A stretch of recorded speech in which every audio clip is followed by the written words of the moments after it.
Good morning, Excellencies, Honorables, and distinguished guests and participants.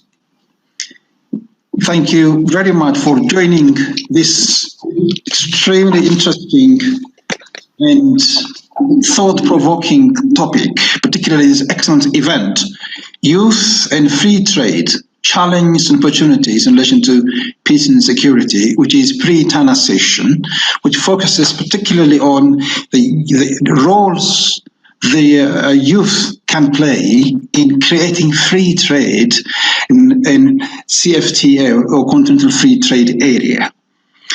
57 years ago, that is 25th of May 1963, our founding fathers of Organization of African Unity came up with an extremely groundbreaking vision of Pan-Africanism.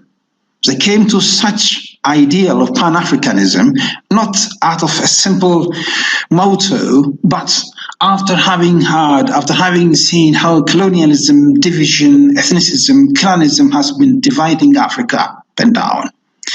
So they came up with this excellent idea of one for all and all for one. Otherwise, we could continue being decimated by both natural and man-made or artificial problems.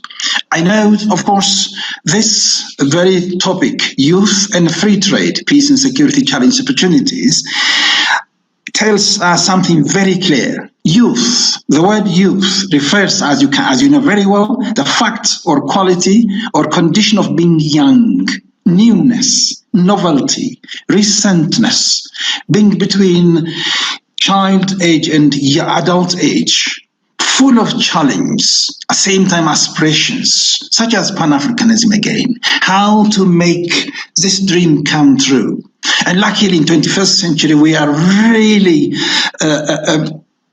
time and again flooded with challenge, not to mention coronavirus or xenophobia or ethnocentric movements in and outside, of course, even globally, in our countries as well as outside of our countries. Irrespective of these all divisions, I'm sure in our discussions, as you can see today, we will be focusing on how to create free trade across Africa. Because unless we really come together and, of course, unite and make free movement a possibility, and at the same time, again, if we keep on stretching our hands not to the almighty God, but to the west or east, then we will always remain victims of our own thought, which definitely put us in prison. So the only way, one of the best ways to break that chain of prison is to have, because the word says free, so free trade. Youth, young, really crazy about freedom. They like to be free, not only from want, but even when they come to universities, colleges, they say they are free from families as well, and free from problems as well, free from those chaining, don't do this way, don't do it my way, but rather they like to be more creative, more engaging, more productive. These must be given chance, to be honest. So they should get engaged. And yes, we are facing challenges like what's been said in the time of Charles Dickens, that it is the best of time, it is the worst of time, it is the age of wisdom, it is the age of foolishness, it's the age of unity, the age of division. But irrespective of these all, again, we have hope, because 65% of Africa is youth. Our hope lies in the youth, and we can make that hope true when we really allow our youth to come into it. And of course, the word allow seems to be condescending. I meant engage them. So your engagement is absolutely the driving force for Africa's free trade area. And I think in the remaining time, particularly the discussions, those breakaway discussions, generating ideas, these all can pave the way for our Pre-Tana, the high-level forum, which is going to be, of course, in October. It's going to pave the way for our discussions. And I'm absolutely delighted to give this remark with you that your contribution can ignite imagination and spark more insights into how to go about making that free trade area in Africa possible, irrespective of terrorism, violent extremism as a result of movements, how we can make these things. I'm sure your contribution can be a lot. That is my true commitment and belief. So I think with that very short introduction, I should wish you fruitful and the best discussions and interactions. And I must thank you very much indeed. And God bless Africa. Thank you.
It's connected. It should work.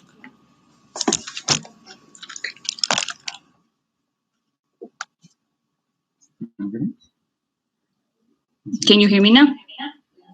Okay.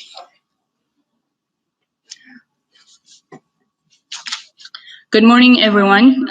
Welcome to Virtual Pre-Tana Youth Forum and for joining us in this session. Dr. Yunus, thank you very much for your welcoming address. Now I invite Ms. Natalie Sonia Mukundani, Executive Chairperson of African Youth Commission. Ms. Natalie, you have the floor.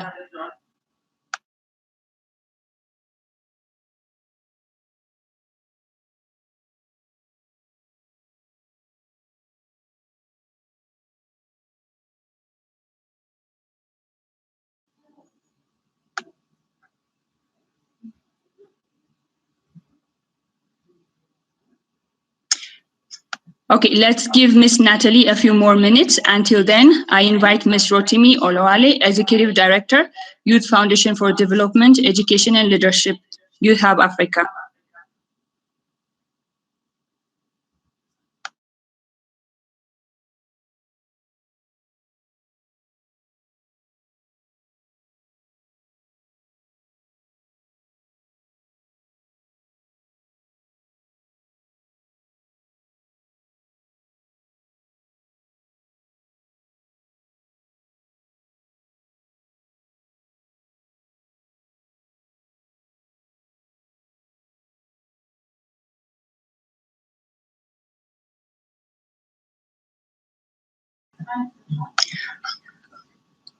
They may have a problem with connecting, so let's give our two representatives of our two partners a few more minutes. And now I move to Mr. Kalawangel Tasfaye, founder of Youth to Youth Network.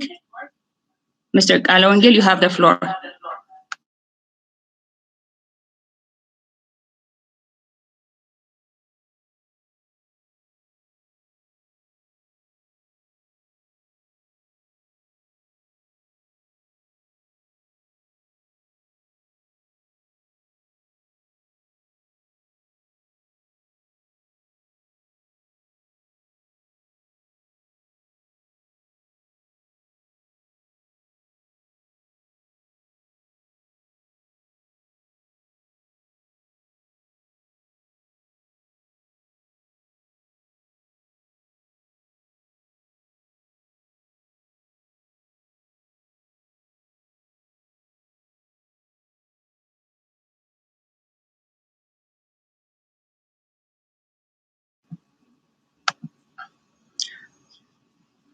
Okay, let's give our representative representatives of our partners a few more minutes. And until then, I invite Her Excellency Ms. Aya Shebi, African Union Youth Envoy, to the floor for her keynote address. Your Excellency, you have the floor.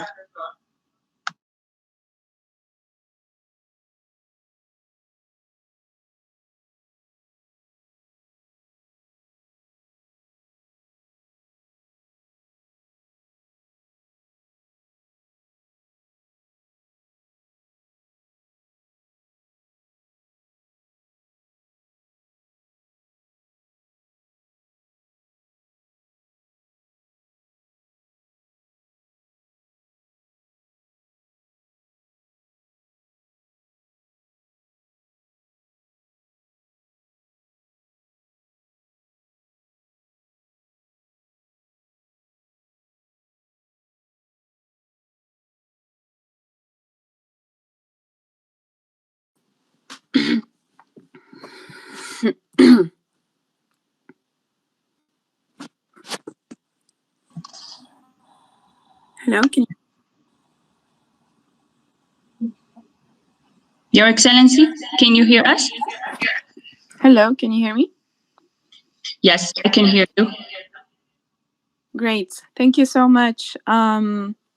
Good morning, everyone, and congratulations to the organizers and partners for organizing the virtual Pre-Tana Youth Forum under the theme Youth and Free Trade Challenges and Opportunities. Thank you for creating this important platform for young people to inform the deliberations of Tana Forum taking place in few weeks.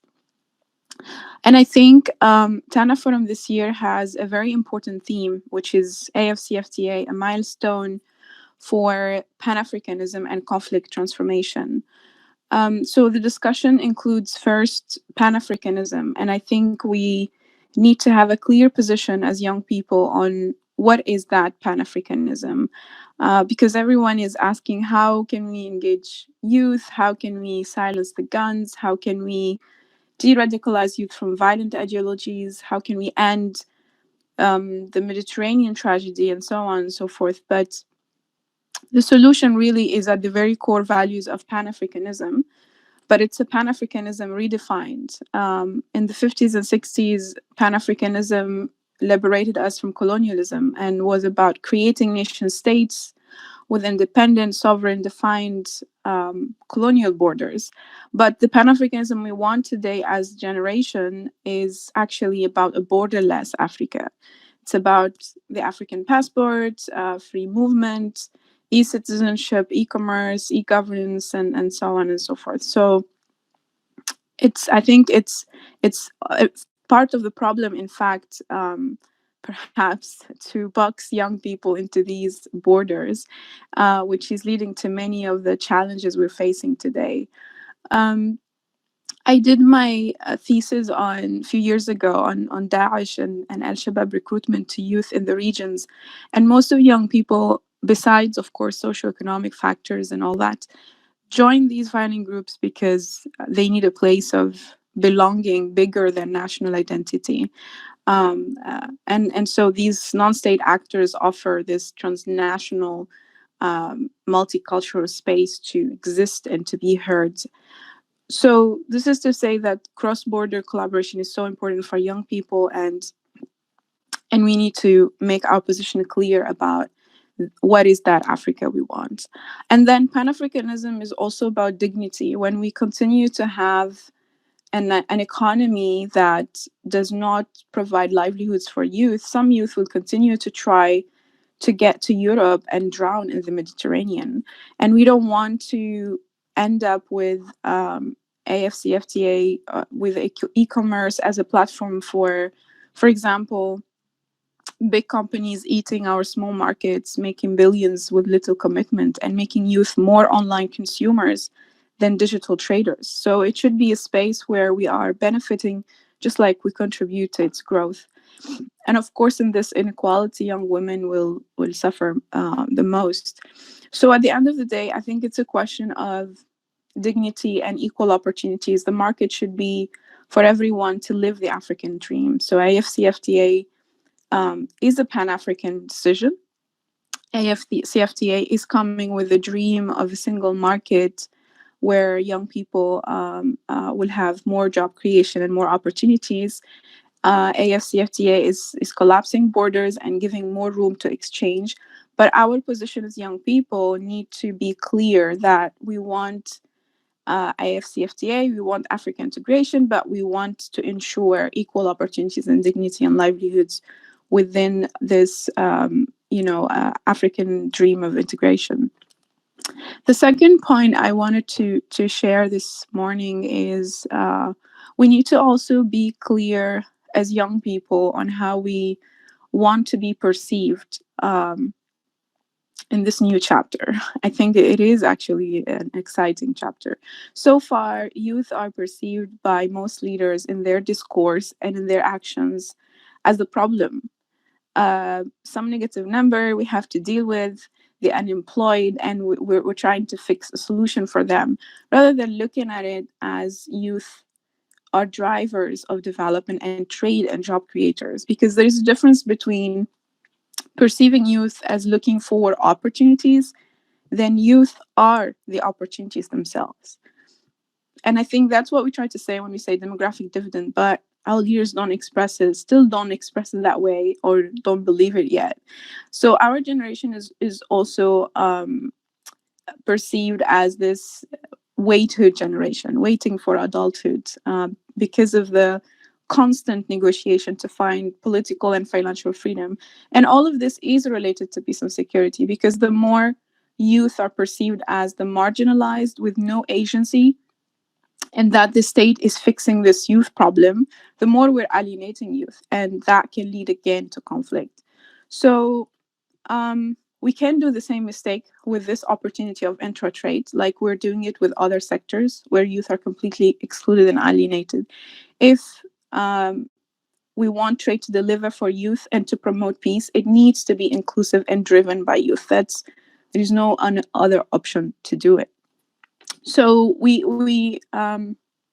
need to also, maybe just to go to the third point quickly, but also related to this, is we need to emphasize on intergenerational co-leadership, because Afcfta can be this this platform for our leaders to do things right with youth, and not to perpetuate power dynamics and age-based industry networks. So young people must really play a role, and a vital role, in Afcfta process, and help their countries close this generation gap in the process. And I think dialogue, and particularly intergenerational dialogues, could be an extremely powerful tool at the national and regional level. This is a great dialogue, but I assume people here are more either experts or youth. But we need that dialogue with the leaders themselves. We need to be on the same table, not just sitting there to tick boxes, but to have a conversation and in the inclusive implementation process of this continental integration, and explore real challenges faced by young entrepreneurs and traders in Africa. So I think as much as we want the end results, and we would be discussing a lot of technical things in Afcfta, the process itself is extremely important for young people, because they've been calling in many other fields for a seat at the table, not just to participate, but to actually be taken seriously and to co-lead. So we actually hosted my office with Department of Trade and Industry during the commemoration of African Integration Day, a virtual intergenerational dialogue with the theme of role of youth in accelerating Afcfta, and so on and so forth. And when Commissioner of Trade and Industry, we were at 600 youth in a Zoom room, which was the highest participation in the whole Africa Integration Week. And it was a strong message which Commissioner himself shared, that young people want to get involved, want to understand their role and benefit. And in the process, they really want to be part, but not after the negotiation. And so if we want a free trade and peace and all that, we need to ensure intergenerational co-leadership at all levels and take it more seriously. The fourth point I wanted to share, there's so many aspects to discuss about trade, free trade particularly. But I want to pick on one aspect, I think, which is a big challenge, but also big opportunities for youth, which is digital trade and everything digital, because that's where we are right now, but also that's what young people have been in every consultation we did have raised. The reality is that 70% of Africa is offline. So in 2020, everything digital on the continent is a privilege in terms of cost and access.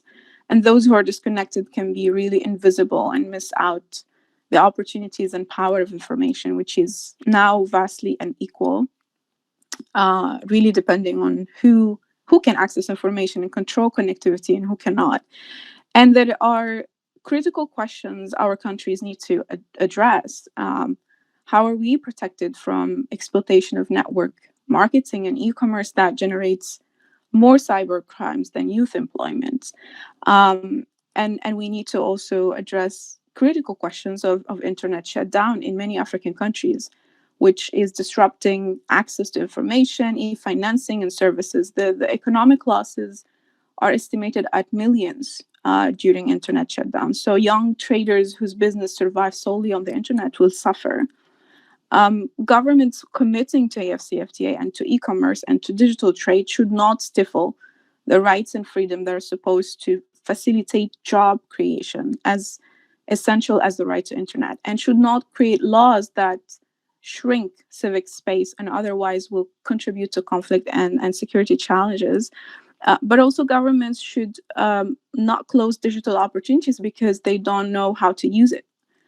Just start employing young people, tech gurus who understand it, because many African youth now who are incubators are talking about cryptocurrency and artificial intelligence and the like, and we need that space for them to innovate and to create and to be and to become. So and then also our leaders should not be afraid to start having youth interaction on the digital space itself. Everyone now, because of COVID-19, transitioned here with us. But we need to start coping and being open to learn and to be mentored by youth. So just to close on the digital trade, I think it's largely inevitable. We need to be ready for this change, but it should be handled in a way that delivers development in Africa, that empowers the most vulnerable, with young people at the center, rather than youth end up being transactions in the process, or even more frustrated, which eventually will lead to tensions and conflicts again. And perhaps to touch base just on youth peace and security agenda, I'm sure my colleagues from the Peace Security Department will extensively talk about it, but I think there is no better time than now to mobilize for peace. This comes timely with adoption on 23rd of June of a milestone by Peace and Security Council of the African Union, the Continental Framework on Youth, Peace and Security, the Continental Study on Contributions and Role of Youth in Peace and Security. It comes timely with the theme of the year, Silencing the Guns. And just last month, we launched at the African Union a commission-wide campaign under the leadership of Commissioner of Peace and Security called Youth Silencing the Guns, which really puts youth central to drive the theme of the year. And as part of the campaign, we were also convening a series of regional intergenerational dialogues on silencing the guns. We're actually starting today, the West Africa region. And my office will also be releasing, we will be releasing this morning, a toolkit. So how can young people also organize these dialogues and invite the leaders to their space in communities and schools and parliaments? Because I truly believe that can be a tool for conflict prevention of current and emergent crises and conflicts. We need to stimulate that solidarity and trust and learning across generations. And the most we do that, and the more we achieve generational healing, most probably the more effective we can resolve conflicts. We're also looking at silencing the guns this year with not only in the lens of security, but linking it to why young people are calling for, or what are they engaged in, like silencing corruption, silencing climate crisis, youth unemployment, gender-based violence, and so on and so forth. And I think they're all interlinked, and they're all also interlinked to the issues of Africa's integration. So just to conclude, I think it's important for us to continue mobilizing our youth constituency and recruit more youth into peace building, and in owning and leveraging our continental frameworks, because we have the most progressive frameworks, I think, and not only in Africa, but for the whole world, whether it's the African Youth Charter, whether it's the Afcfta, all the flagship projects of the Agenda 2063. But we need youth-led accountability, we need ownership, and we need youth advocacy to deliver results for youth peace and security and development agenda, because I think African youth deserve peace. So we will continue doing that, and we invite young people to join the African Union in this mobilization and continue to do their amazing work and with resilience on the ground in the field of peace building. Thank you again, Tana, for having me, and we hope next year we will have the forum in person and meet again with this great platform of thinking and futuristic thinking and discussion. Thank you. Your Excellency, thank you very much for your keynote address. And yes, we do hope to meet physically in the coming year. I see that Ms. Natalie is online, so I invite her for her welcoming address. Ms. Natalie, I hope you're ready. You have the floor.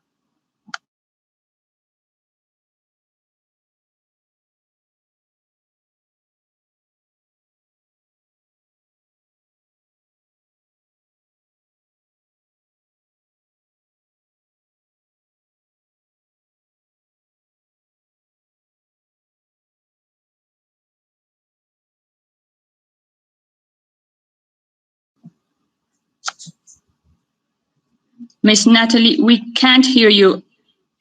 Do you hear us?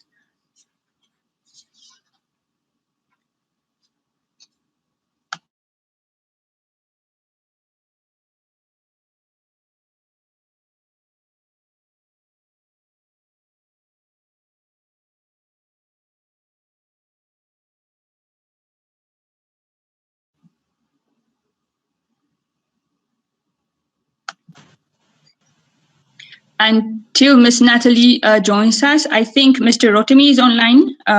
Mr. Rotimi, are you ready? Yes, I am. Thank you very much. You have the floor. Thank you very much. Good morning and welcome to everybody who is joining us on this platform, on the virtual Pre-Tana Youth Forum with the theme Youth and Free Trade, Challenges and Opportunities in Relation to Peace and Security.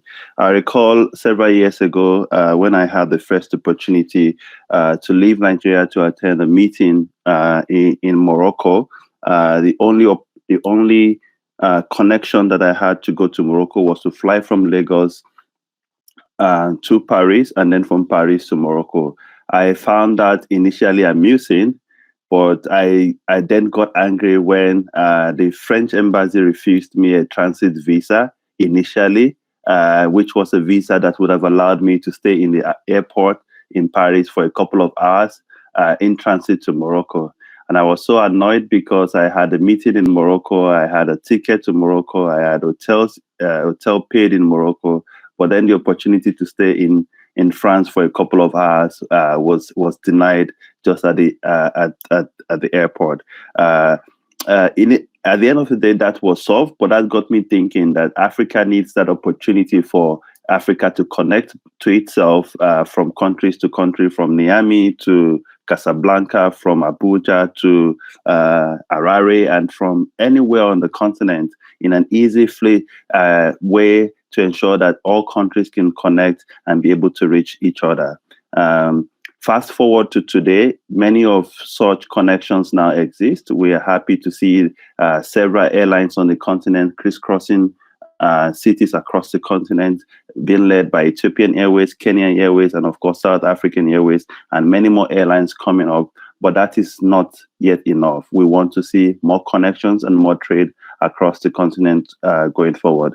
The second experience that also shaped my perception was a trip I had to Zambia a couple of years ago. I was in Livingstone to see the Great Falls, and it was just, for those who know, it was on the border between Zambia and Zimbabwe.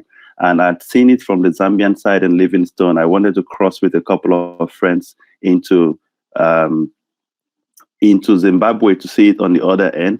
And again, at the borders, the Zimbabwean immigration says, because I'm from West Africa, I cannot cross the border to go to the other side, except I have a Zimbabwean visa. I saw other nationalities have the opportunity to cross freely back and forth the borders, including non-Africans, especially Europeans and Americans. But as Africa, I didn't have that opportunity.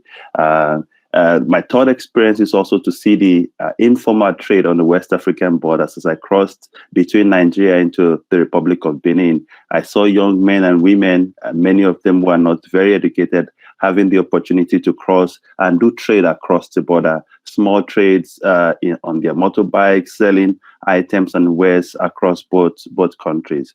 As we continue to move in Africa, the opportunity for increased trade and opportunity for connection, regional connection exists. We are beginning to scratch that. And with the coming of the Africa Free and Continental Trade Agreement, we expect that more of that will explode. There are still some challenges, and we know that the challenges to peace and security in the region, of course, for those of us who are in West Africa, have seen firsthand the challenges of Boko Haram, and we hope that regional governments would come together more in order to find peace and stability in the region, such that growth and trade would continue to move on. My last and final point is that on the free trade agreement, one of the bottlenecks that we have also seen is the payment solutions.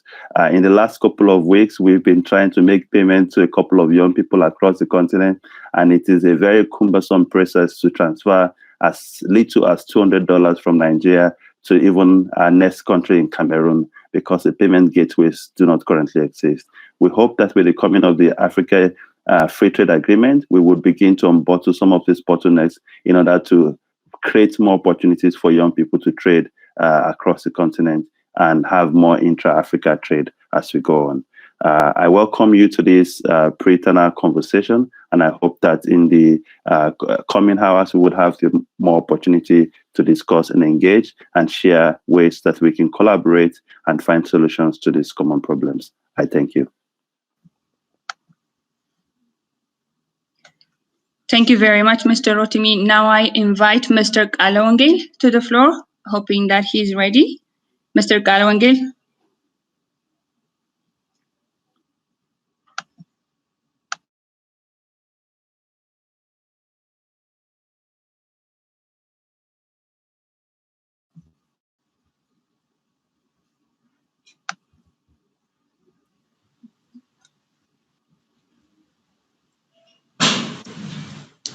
Hello. Miss Natalie? Yes. Sorry, my internet had a bit of a problem. Great. We're happy you're able to join us. So you have the floor. Thank you so much.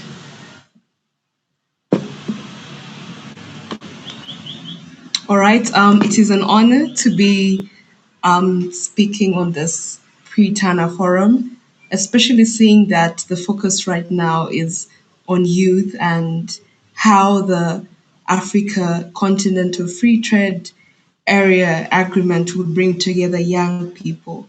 And I have to say, this venture is particularly exciting, especially because yesterday we had our first General Assembly online as the African Youth Commission, and we had about over 200 young youth leaders with youth organizations joining, tuning in to see the activities that the Commission has been doing. And it was really inspiring, motivating, and exciting to just see young leaders from Sierra Leone, Gambia, Ghana, Uganda, Kenya, Zimbabwe, just coming together to discuss youth issues on the continent. And like my dear colleague and sister Aya mentioned, even them having the biggest forum where 600 young people attended, it really shows you that the time is now and young people are ready to do whatever they can to take back our continent and make it the best it can ever be. What is particularly exciting about the African Continental Free Trade Area is that the fact that it's bringing together 55 African economies and it's going to form the world's largest trading area with a gross domestic product worth 3.4 trillion is so exciting. Why? Because the biggest benefiters from this are going to be young people. Why? Because young people are the majority on the continent. Why? Because the majority of startups, the majority of self-employed, or the majority of entrepreneurial businesses out there are ventures started by youth. So the fact that a young person trading in Kenya, can now not only be able to sell their goods to Kenyan youth, but Uganda, Togo, Chad, South Africa is so exciting. It opens up avenues that have never ever been explored or even thought existed. We think about concepts like M-Pesa, how a youth from Kenya started a mobile platform that is friendly to non-smartphones. And now, as we speak, mobile money is across the continent, even if in various names and forms. But to think that the concept began from a young person whose dream was just to make it easier for one to send money from one to another, even if they didn't have a smartphone, shows that there's so much potential. This is also exciting because the future is so vast, full of opportunities. Even despite the new pandemic that we're undergoing, COVID-19, this doesn't change anything because as we speak, people can still have their products and ship them. COVID-19 does not affect that. People can still have their services and with the right measures, sanitizing and staying safe, and can just move to another country, start a new life, start, building their professional career, learn the cultures of that country, and then it basically promotes unity on the African continent as a whole. Now, I know that the African Free Continental Trade Area is going to impact youth at large because more than 60% on the continent being youth, as I said. Imagine a continent where all the young people are communicating, corresponding, and making do with whatever resources they have. The exchange of ideas, the exchange of cultures, the exchange of minds and ways of thinking opens up ones to vast opportunities. And this is what this platform is going to provide. So as the African Youth Commission, we're really excited. We're looking forward to seeing how the youth organizations in our national consortiums can tap into this really vast platform and make the most out of it. We pledge our support and never ending consistent to making sure that we make sure all the young people know about this platform, its existence, and how they can best benefit from opportunities that accrue to it. Thank you so much for having given me the opportunity to speak.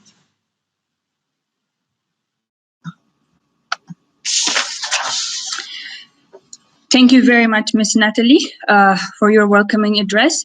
Allow me to check if Mr. Alongil is able to join us.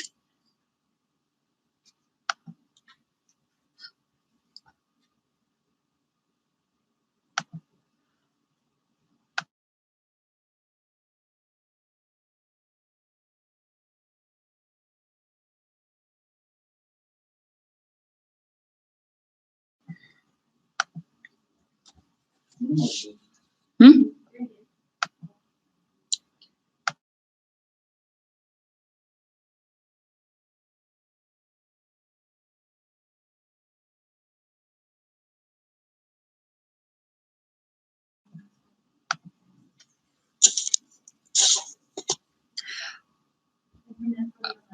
Okay.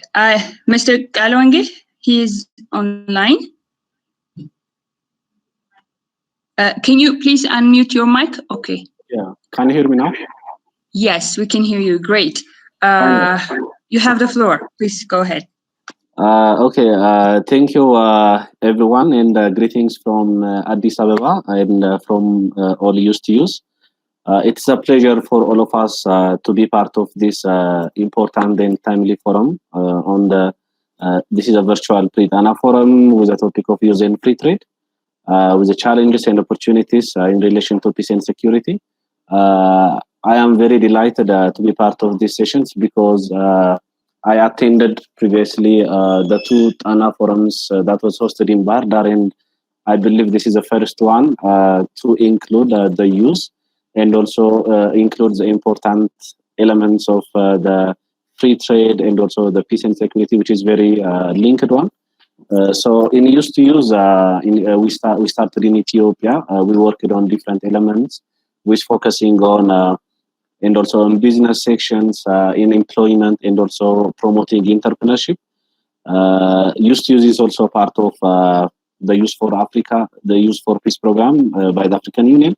So this topic of use and free trade is very important for us, especially for Ethiopia. Ethiopia is known to have a very tight procedures in regards with the movement of the people, so with a very tight immigration procedures.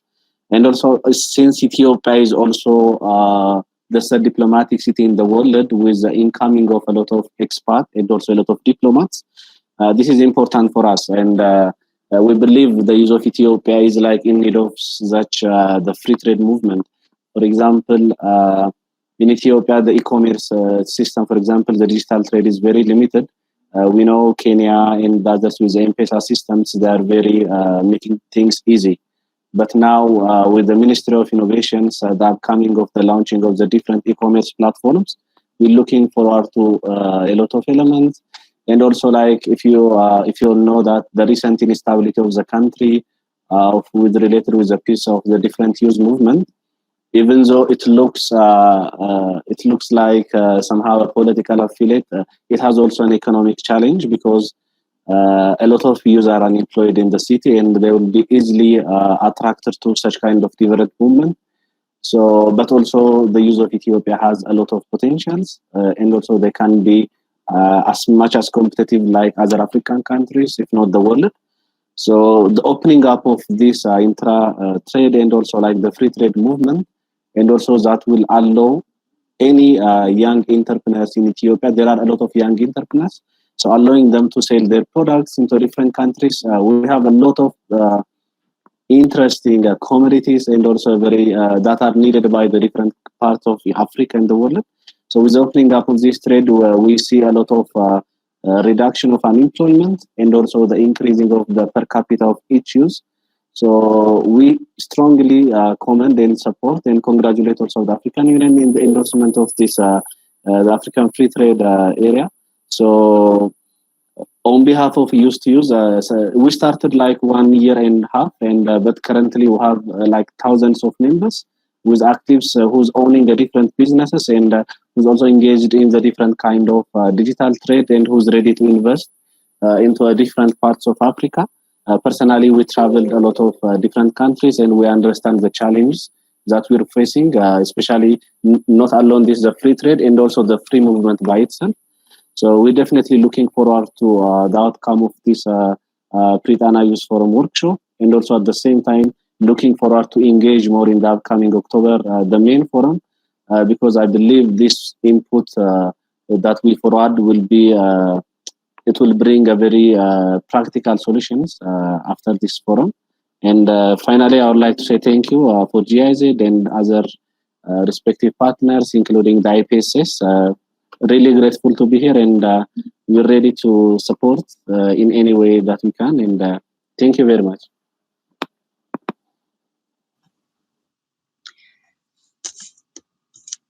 Thank you very much, Mr. Kalwangel, for your opening remark. and welcoming address. We now move on to the first session, which will be on the Afcfta and its nexus with peace and security. Now I invite Mr. Ikin John Paul to the floor. Mr. Ikin, you have the floor. Your Excellencies, esteemed participants, thank you very much for joining us in this session. Enjoy your day.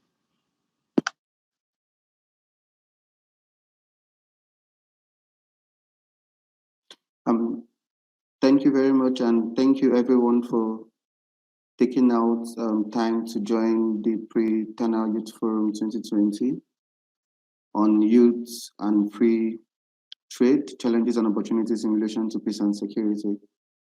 Good morning from where I am. Can you hear me?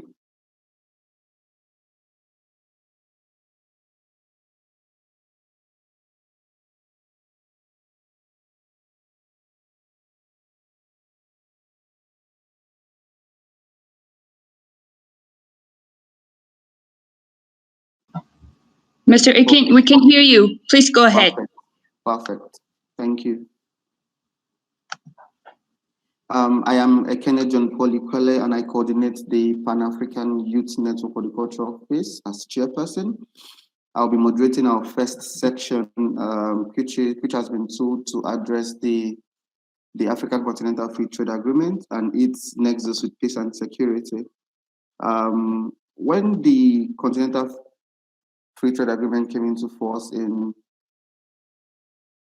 on 30th May 2019, our continent re-emerged, as I want to put it, as the new global center of economic growth, and became, like Ms. Natalie Lightry said, the largest trading bloc, if you take into consideration the number of states that signed on to it.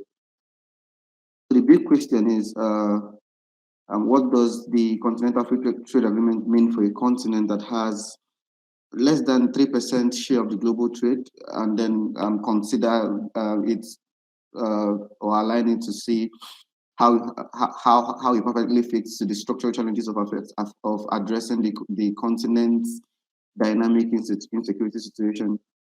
Of course, with the African dream of integration through an effective Continental Free Trade Agreement comes huge economic opportunities, which would impact insecurity, of course, by helping prevent violence and violent extremism, or what I want to describe as the alignment of unemployed and socially excluded young Africans to insecurity and conflict. However, the challenges of peace and security across Africa, with farmer-header conflicts, with terrorism around Lake Chad and the Horn of Africa, with xenophobia, with separatist movements, and the associated violence that has been associated with those processes, and with several other challenges of insecurity across Africa. This could become even more dynamic with a borderless Africa that has free movement of not just people but now trade. For this section, speakers who I'm also very, very excited about, Dr. Roslyn Ngemo, who is a senior investment expert at the African Union Commission. The second person is Mr. Dennis Sangel, who is the Commissioner for Peace and Security of the African Youth Commission. And the third is Dr. Ruxako, who is a senior analyst, conflict prevention and early warning division, the Peace and Security Department of the African Union Commission. With these three, would be looking at unpacking the Continental Free Trade Agreement and its different features, and of course trying to understand the current developments around that. We'll be also trying to see the current scenarios of peace and security in Africa, including the impact of COVID-19. We'll also be unpacking the link between the Continental Free Trade Agreement and peace and security, and of course would not be doing justice to it if we don't consider and also take into account the AU theme for the year, which is silencing the guns, creating conducive conditions for Africans' development, and of course now taking into consideration the Continental Free Trade Agreement. So without wasting any much time, let me invite our first speaker for today, Dr. Roslyn Gemo, who is the Senior Investment Expert at the African Union Commission. I suppose she would want to unpack the Continental Free Trade Agreement and its different features and current development. Dr. Roslyn, please.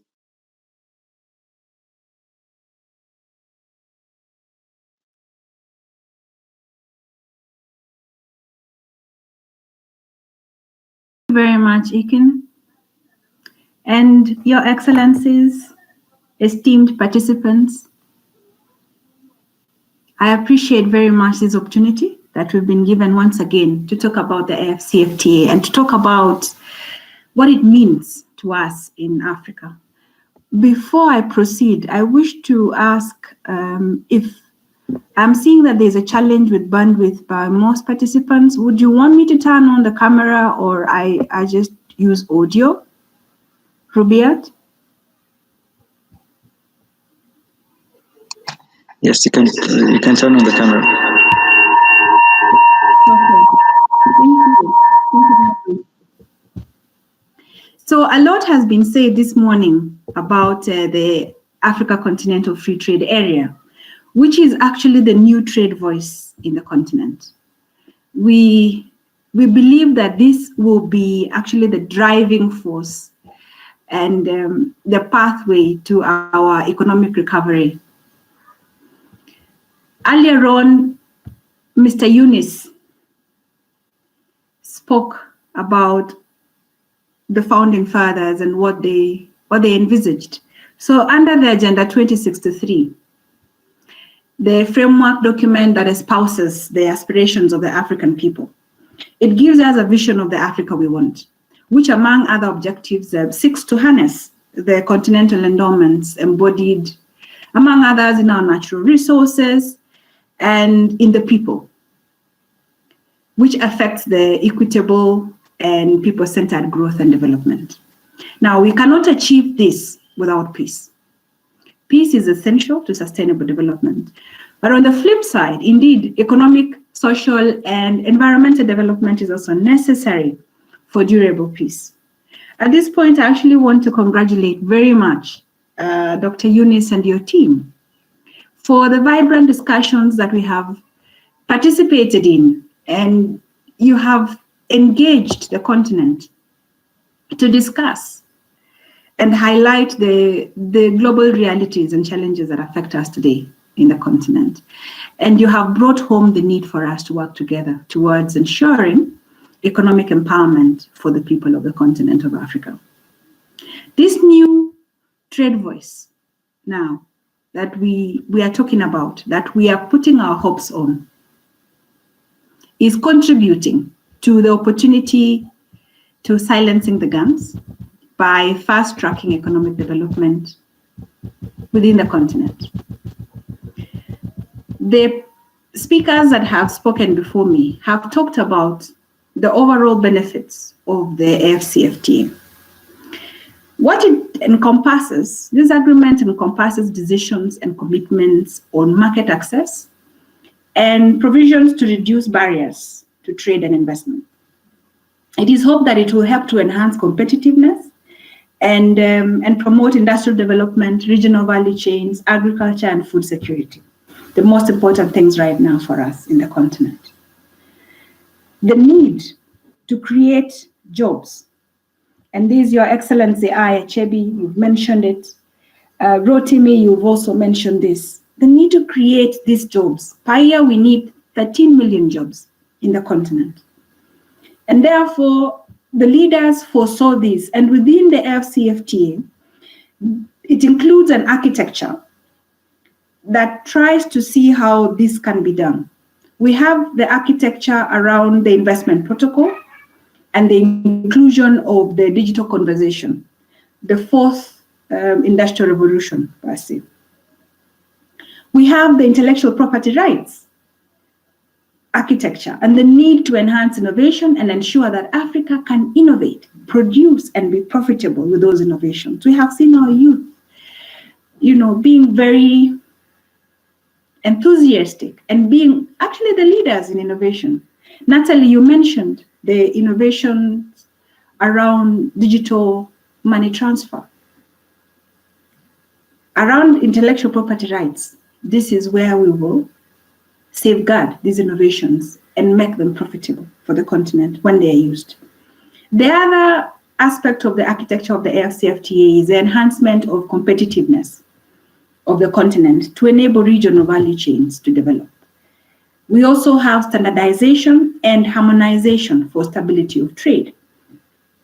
We want a situation where a trader in country A within Africa can be able to take the same products and they be accepted in country B without challenges because they have harmonized the standards of these products and services. Now, the overall objective of Afcfta is to create one single market.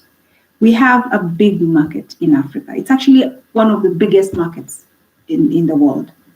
And this is a single market for goods and services. And it should be facilitated by free movement of persons with an aim to deepen economic integration. The benefits, to add on to what the other speakers have spoken about, the benefits is to increase intra-African trade, which currently stands at a paltry 15 to 18%. Ekene, you have talked about 3% of Africa's trade with the rest of the world. Now you can imagine participants. Within Africa itself, we only trade 15 to 18%. And imagine whatever we get in from out of Africa, we are at about 60% or more plus. So we export jobs. We export the jobs that our youth should be having when we import this 60% plus. We export the jobs when we do not add value in our own continent. When the most basic things that we use, our commissioner, the commissioner ambassador, His Excellency Ambassador Mshanga, during the African Integration Day, challenged us when he was speaking to the attendees celebrating that day.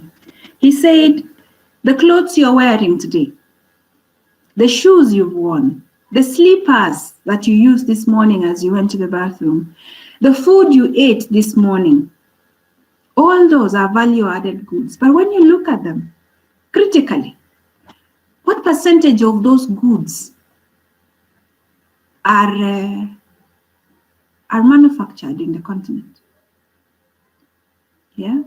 So the Afcfta, we hope that it will give us an opportunity to add value to these abundant natural resources that we have and to the products that we need to use. It has been said that we export what we don't use and we consume what we don't make. Why don't we reverse that? Why don't we consume what we make? Yeah. This will significantly increase our employment opportunities for the youth. Just to put this in context, it has been reported that African industries have the potential to generate $1 trillion within a decade under the Afcfta. With a third, this is 3/4 of this will be coming from manufacturing. So we are hoping that come January 2021, which has been set as a start of trading under this agreement, we will see increased intra-Africa trade. We will see increased free movement of persons offering services, quality services, and establishing enterprises in any country they choose within Africa. If a youth decides that the innovation that they have or the business idea they have will work best in Nigeria, as opposed to his own country, he will have the freedom to actually move from his country to Nigeria, where he will have the benefit of his business growing. Now, Africa has one advantage over the world. Actually, not only one, really, more than one. Currently, 7 of the world's fastest economies are in Africa. Currently, 7 of the world's fastest economies are in Africa. We have all the minerals and natural resources to make Africa a real economic paradise. We have the capability to feed the world. Most importantly, we have the labor force. We are talking to the youth this morning. The median age of the continent is 19 years. Isn't this exciting? The median age of the continent is 19 years. This is a group of people that can drive this continent with ideas, with a physical labor, with everything that we require. We have a young continent. We therefore need to make provisions for the youth to generate decent livelihoods. We need mentors for these youth so that we can use the youth to drive us. We need to incubate and support business ideas of the youth so that we can harness this force that we have in the continent. Professor Orama of Afro-Exim Bank, in one meeting in the past month or so, say that the greatest resource Africa has is our people, our youth. I think he spoke, Your Excellency, Aya Chebi, he spoke during one of your sessions. And he said that the youth are resilient and we need therefore to expose them to resources of finance, show them a way to access the market, innovate solutions that have high economic impact, and therefore policies are needed and are very essential for this. The Afcfta provides the tool around which these policies can be crafted, can be developed, and therefore can be put within the core fabric of national development agendas and used to drive the economic development of the continent. In terms of social cohesion, which is extremely useful and necessary for peace in this continent, entrepreneurship can therefore play an important role, allowing some of the people otherwise marginalized from the labor market to create their own opportunities to participate in the economic life. What do we need to harness this, therefore? What do we need to harness what we have under the Fcft? Our leaders have given us the tool. They have given us the framework. We need to implement this. It is our responsibility as individuals, associations, and governments across the continent and those in the diaspora to support the implementation of the Fcfta. We require member states to develop these national implementation programs with the support of the various groups. Now, the youth groups need to speak very strongly, need to come together with the private sector. Remember, it is not the government that will drive the Fcfta implementation. It is the private sector. It is a tool that has been presented, and therefore, for it to be useful, the private sector need to come together. The youth need to work with the private sector, but the vehicles for that need to be created with the support of government. We need attractive regulatory frameworks and modern trade-related infrastructure, which is a challenge right now. Trade-related infrastructure is such a challenge. Ambassador Aya, Your Excellency, Aya Chebi spoke about the digital divide. Currently, the youth in Africa, probably 40% of them can have a device that can access internet of some sort. But the majority of this cannot access. So the digitization of trade will leave this out. The Afcfta in one of the architecture that I mentioned has the e-commerce component, which will support the digitization of trade. So we have a responsibility and an opportunity to therefore codify responses that are forward and future looking beyond the fourth revolution. For instance, under 3D printing, we can do this. And this is a forte of the youth. We urgently need to accelerate Africa's digital transformation. We need to shape a more consolidated and innovative business sector, reshape the manufacturing with bold focus on self-reliance. We mentioned about the things that we use. What is it that is in your community right now? What is a challenge that you face when you do something? what is the opportunity that you can find from addressing either the concerns that you have within that society right now, through adding value to the things that you have, through generating ideas and innovating the services that you might provide within the African context. Fcfta is catalyzing the formation of the African economy. It is intended to fix the basics and make it easier for people to invest and trade. So institutions need to be improved and we need to enhance the systems. These are the challenges that face the implementation of the same. If implemented properly, the Afcfta will see the cutting of red tape and simplifying procedures, allowing cross-border trade to happen, allowing SMEs to move across the borders. It will also provide SMEs with tailored and timely information. And the message I want to leave with us today is this: we should not think we are good enough or we are not good enough. We are enough. Within the continent, we have the tools to use.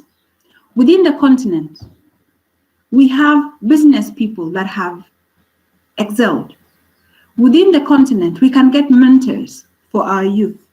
Within the continent, we have educational platforms that can therefore engage the youth to make them think and come up with ideas that solve our own problems and enable us to consume what we produce.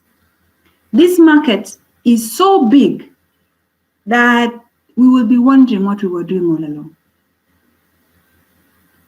So I thank you for this opportunity, and we are available to answer any questions around the discussions we've had today. And I thank you, I thank the organizers for the splendid job they always do in bringing us together to talk about this. And I also appreciate the participants for their time to listen to me. Over to you. Thank you very much.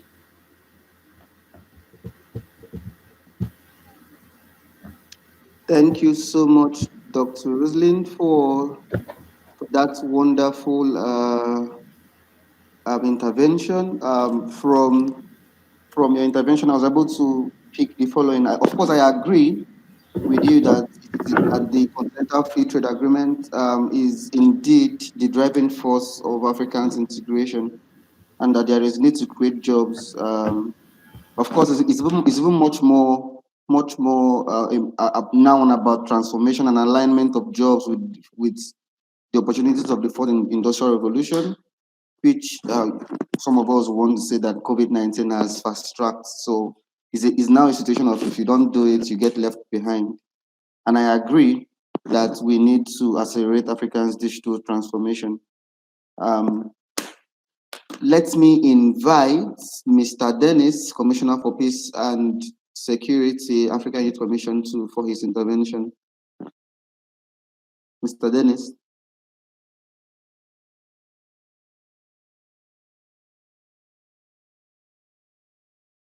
Mr. Dennis, are you there?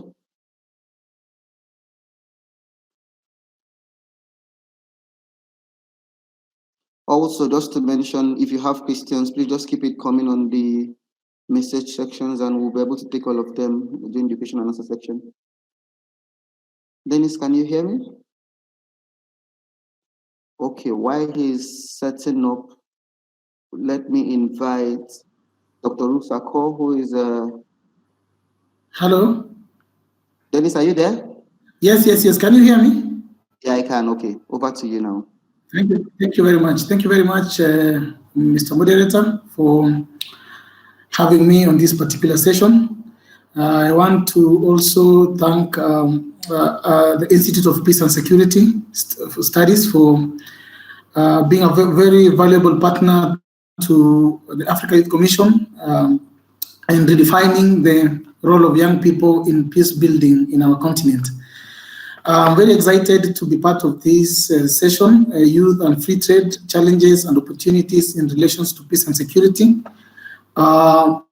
very excited because I understand that our deliberations are going to feed to the 9th Tana High-Level Forum on Peace and Security in Africa that is going to take place in a couple of months, thereabout in October 2020. Of course, under the theme, African Continental Free Trade Area, revitalizing Pan-Africanism for sustainable peace and development in Africa. Most of the speakers before me have spoken about the African Continental Free Trade Agreement, how it covers a market of 1.2 billion people, of which 3/4 of those people are young people below the age of 35. Of course, it comes with a lot of benefits. That is creating a single continental market for goods and services, also allowing people to move freely and do business in the continent. It also is going to expand intra-African trade through better harmonization and coordination of trade liberalization and facilitation of regimes and instruments across the regional economic blocks in East Africa, in the African continent, sorry. So basically, this is a very good initiative. It is one of the flagship projects by the Africa Union towards implementation of Agenda 2063. Most of the speakers have spoken about how it is going to open the economies of our continent. And what I would want to say is we young people have been keenly following the negotiations. Before COVID struck, I was able to track that 49 out of the 55 AU member states had ratified the agreement and deposited it with the African Union Commission. We are keenly following it up, and as I said, we don't want to be part of the implementation of this particular initiative. We want to be part of it in terms of all those negotiations at the earliest stages, so that we have a clear understanding on the benefits and the role of the young people are playing towards an economically and prosperous African continent. So mine maybe is to look at it in the angle of the nexus between the peace and security and this particular initiative, whereby we will be talking about the role of young people as actors and victims of violence, extremism in this continent. So this particular initiative by the African Union aims to promote and achieve inclusive and sustainable socioeconomic development, gender equality, and structural transformation. And in order to achieve this goal, physical security of economic actors must be a favorable condition for the development of trade in our continent. And as young people, we play a very, very critical role in ensuring that Africa is prosperous, is economically viable to guarantee our future. So, Mr. Moderator, this particular initiative must harness the energies and talents of the African young men and women. So I don't want to talk much about it. I will continue engaging as we move forward. Thank you.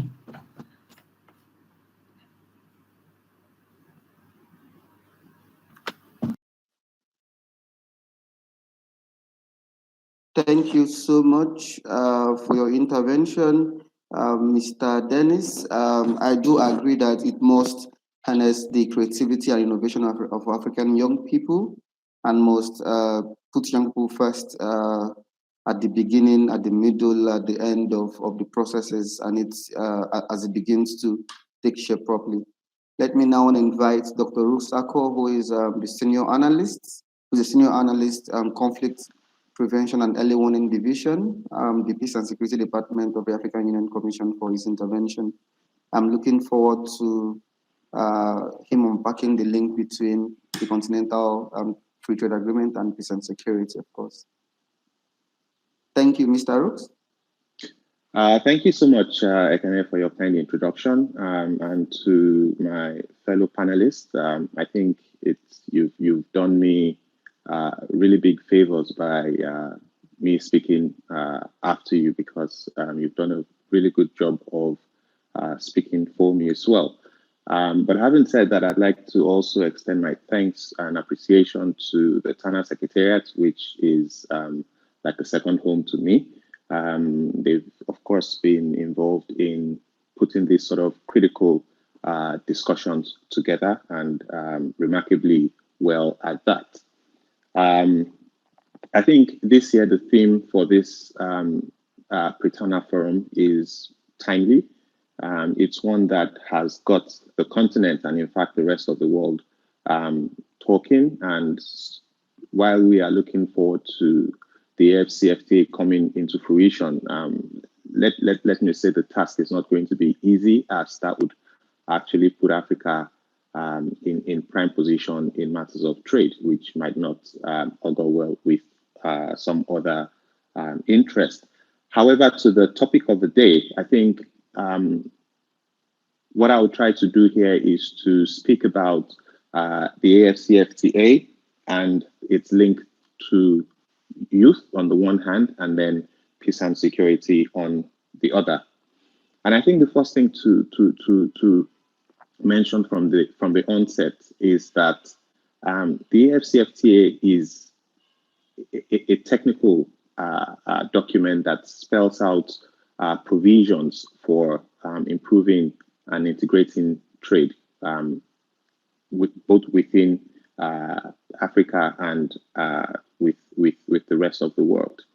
As such, and I'm saying this in response to questions I've had from young people severally on what their roles should be within this agenda, saying that they haven't seen any provisions that sort of earmark their roles. And I think this is a useful avenue to say that the agreement itself is technical, but it's not a document that stands on its own. The agreement itself is part of a bigger agenda, and I'm glad that Agenda 2063 was referred to by the previous speaker.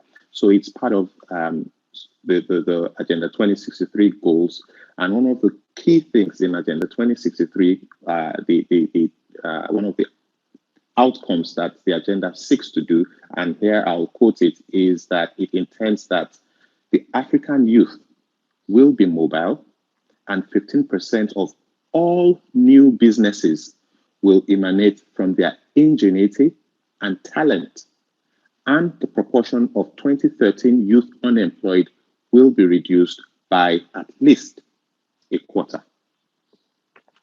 Now, for that to be an outcome, it tells us that the role of the youth, even if not expressly spelled out within the Afcfta itself, is well catered to.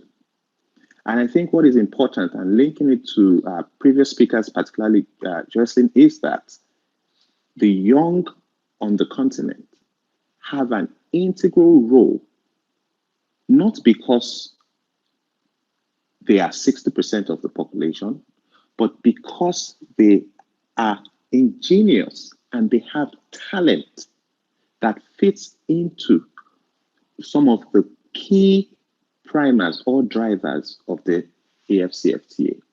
And by that, I'm referring to the process of digitization of trade. But I'll come to that a bit later. Now, the YPS, Youth Peace and Security Agenda, has developed tremendously on the continent, particularly in the last couple of years. There have been several pronouncements from the PSC that has continually reiterated the positive roles and contributions that youth make to peace and security and development on the continent.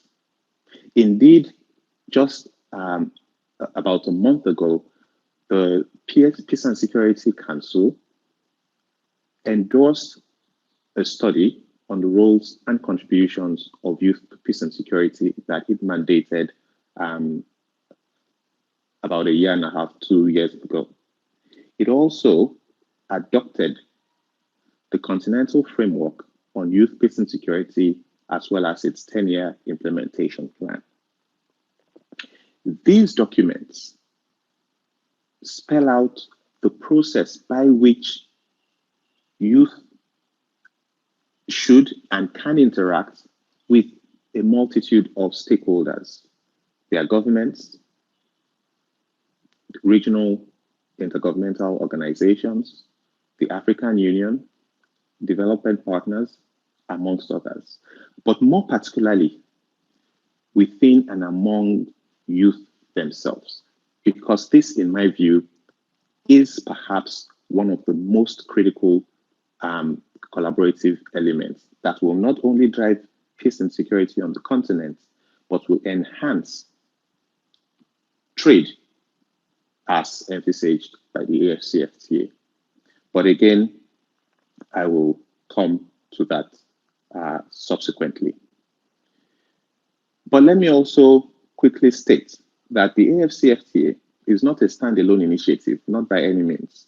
It is one of 15 flagship projects under Agenda 2063, and a couple of other projects that are particularly pertinent to this discussion are the Silencing the Guns by 2020, which we are all aware of. It's a theme of the year for this year by the AU, and cybersecurity. And I pick these two because I will be speaking on them subsequently. Now, we've heard so much, at least previous speakers before me, referring to the advantages that this agreement will bring, not just to the continent, but to youth in particular. However, I think it's important that we also recognize that there are challenges that come with the Afcfta. Interestingly, I have picked two of these as case studies for this discussion, and then we'll follow on in the question and answer series, as is the spirit of these Tana-led conversations. What is interesting about these challenges and opportunities of the Afcfta as far as peace and security is concerned is that what may be deemed a challenge is, on the other hand, actually an opportunity. And I will express this with the two case studies I referred to. The first is border security. Now, one of the things that is often spoken about in terms of free trade is the free movement of people, their goods, as well as services. For services, I think this is in the realm more of digitization. But for persons and for goods, we have to contend with physical borders. Now, on the one hand, porous borders pose a significant threat because illicit goods and persons would have ease of movement. And I think a previous speaker alluded to the Boko Haram tragedy we're facing in West Africa. So you can imagine, if we have porous borders, how people can move to propagate wars or terror and move back quite freely. More frightening is the fact that small arms and light weapons would also cross these borders, and other illicit activities that fund both terrorism and extremism, human trafficking, drug trafficking, money moving through borders, illicit and fake pharmaceuticals. So you can see that on the one hand, this is what border security might be in the face of the Afcfta. However, the agreement gives the continent the platform to embark on a series of initiatives, and they've begun, to ensure that there's border cooperation, there's proper border security and controls to ensure that these things don't happen. In other words, the Afcfta on its own can begin to kickstart or enhance that process wherein our borders are becoming effective spaces to control both goods and human beings. And I would like to say that the African Union Border Program has a saying or a theme of preventing conflicts and promoting integration in reference to borders. And I think this is what the Afcfta will be doing, and we hope that we get it right. The second case study I want to use is digitalization, which is indeed a cornerstone of the Afcfta. What are the opportunities from digitalization? Number one, agriculture. It's said that Africa has as its primary job for majority of its citizens, agriculture. Can you sit back and imagine what digitalization can do for agriculture?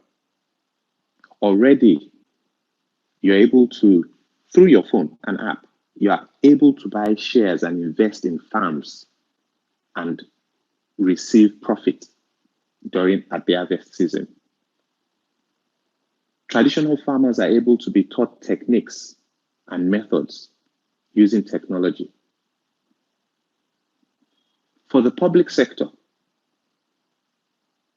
you can imagine how issues of accountability and transparency can be brought to the fore with digitalization, where citizens can sit and on their computers begin to look at figures. It's been done with the extractive industry.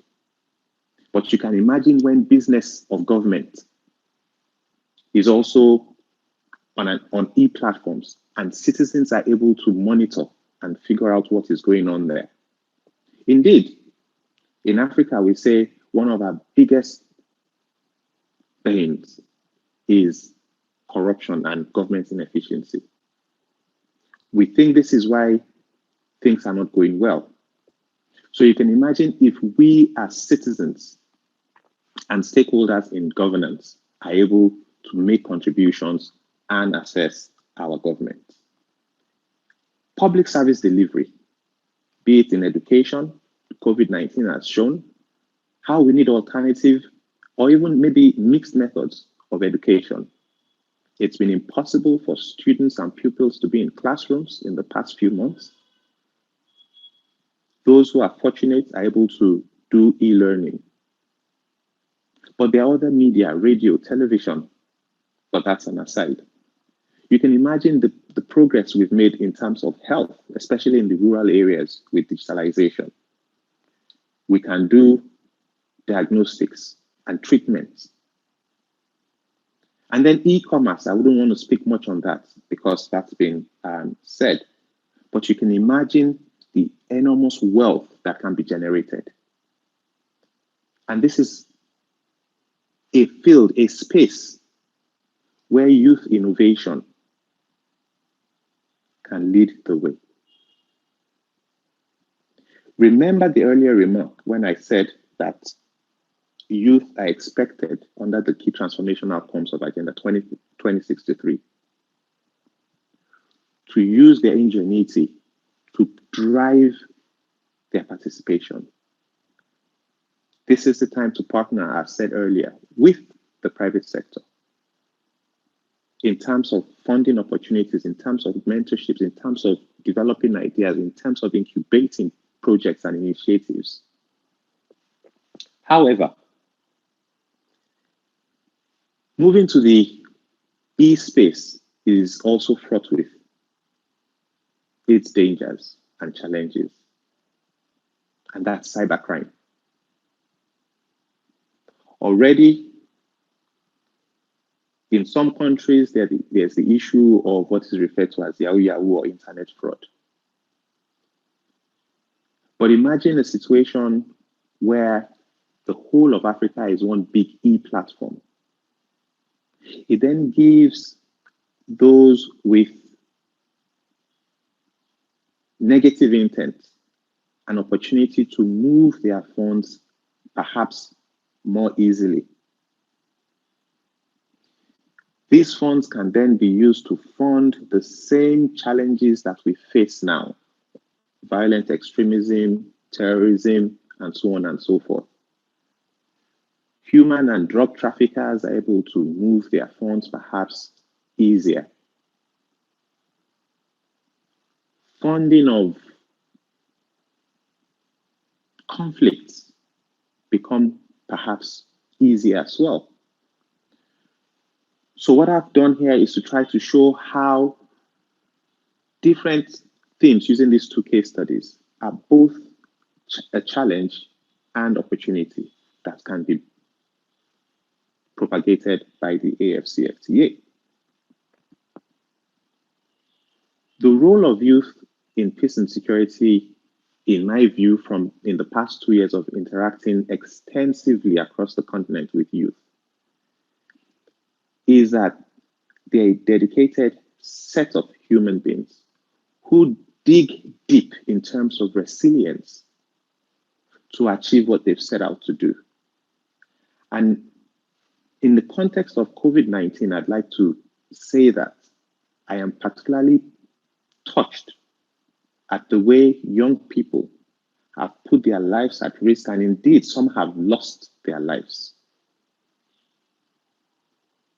in making their contributions to ensure that their communities, their countries, their region, and indeed the continent as a whole battles the scourge.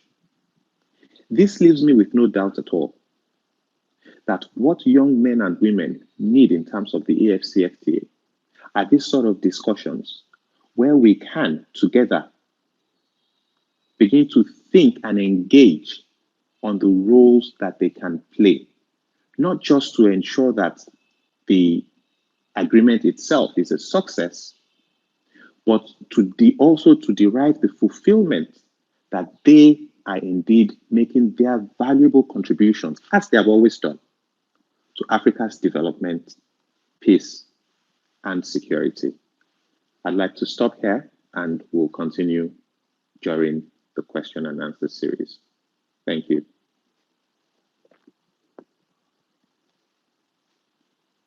Thank you so much, Dr. Rooks, for those insightful interventions you brought forward.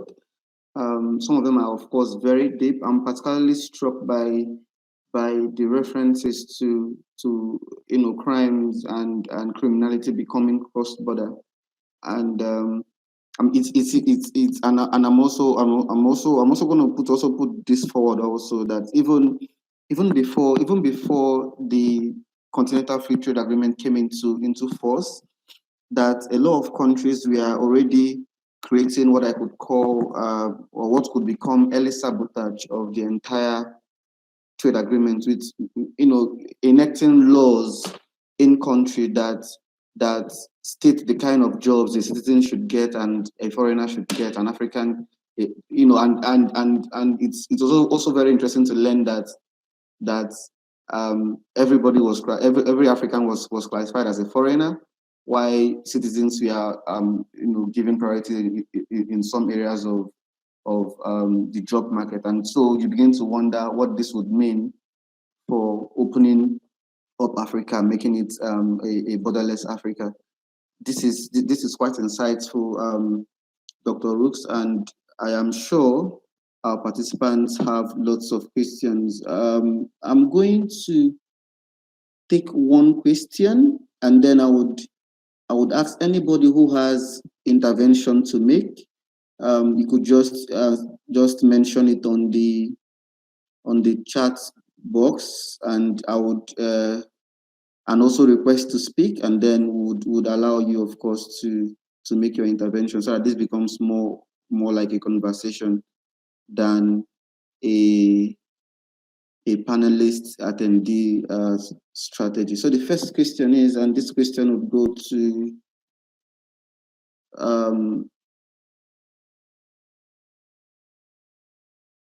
this question would go to Dr. Roslyn. So it says there is a huge trade deficit in every country in Africa. In my country, Ethiopia, every year the trade deficit revolves around $7 billion on average. Ethiopia exports $3 billion worth of goods and imports $10 billion worth of goods every year. So my question is, hope such issue is common in the rest of the countries of Africa. How can this be addressed? Hoping that these issues are common in the rest of the countries in Africa, how can this be addressed?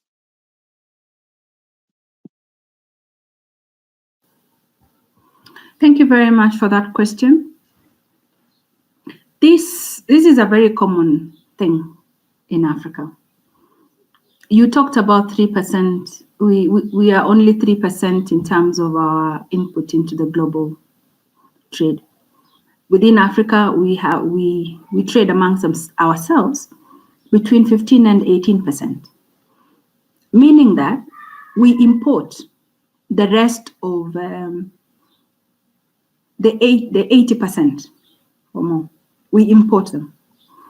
Now, when you look at the imports, you need to look at the value of those imports. We import processed and finished goods, meaning that these are things that are more expensive, way more expensive, because work has gone into it. The way to address this is by implementing what we have under the Afcfta and actually implementing it in a manner that transcends a number of things. One, we may need to change our taste, particularly the youth. Most people, when they see, I'll give you an example of electronics and medicaments, the pharmaceutical sector. Electronics, if you're given the Mara phone made in Rwanda as a first choice as a youth, would you take it? And I give you an iPhone assembled in China or the US, which one would you take? With all honesty. Ladies, the clothes that you buy, we have our Ankaras and we have our own designers. But most, and now I'm using the statistics that I see online. A lot of the questions that I see online on produce when people are selling is this from Turkey? Can you get me one from Turkey or something like that? Nigeria imports its champagne.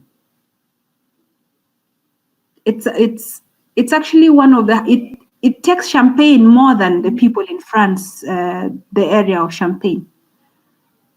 But it also has one of the best wines around.